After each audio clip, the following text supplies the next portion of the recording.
Pete the Cat, The First Thanksgiving by Kimberly and James Dean. Pete was nervous about being a pilgrim in his class's Thanksgiving play, The First Thanksgiving. "Just do your best," his friend Callie said. Pete said he would try. He was ready. His mom had even made him a pilgrim hat, which was really cool. Pete took his place at the front of the giant ship that his class made out of cardboard. Pete was a pilgrim on the Mayflower. In 1620, a group of pilgrims decided to leave England for the New World to build a new life. It was a long, long trip on a big, big ship. All the pilgrims sang. The dream of a new start and a new world made the hard trip all worth it. For more than 2 months, the pilgrims sailed. They wondered if they would ever get there. After 65 days on the ship, the new world finally came into view. "Land ho!" Pete cried. All the pilgrims did a happy dance. The pilgrims arrived in the new world at Plymouth Rock in what is now Massachusetts. Everyone had many chores to do, like growing food, finding water, and building shelters.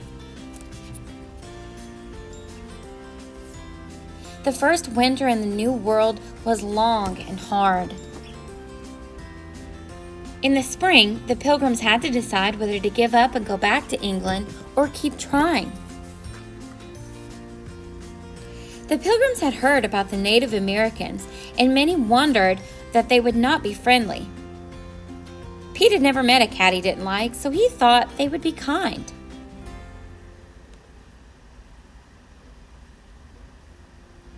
Pete was right. He made a new friend in Squanto.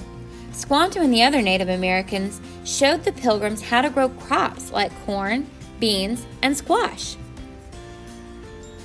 By summer, the pilgrims had learned how to farm the new land.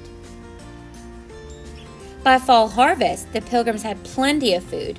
To thank Squanto and the other Native Americans, the pilgrims invited them to share the harvest. This celebration became known as the First Thanksgiving. Pete was relieved when the play was over. He had remembered all his lines. "Wow, I never thought about how hard it was back then," said Pete. "You did great," Callie said. Later, at Thanksgiving dinner with his family, Pete said, "Let's all go around the table and say something we are thankful for." "I'm thankful for my family," said Pete's mom. "I'm thankful for my skateboard," said Bob. "I'm thankful for the brave pilgrims that started this new free world," said Pete. "What are you thankful for?"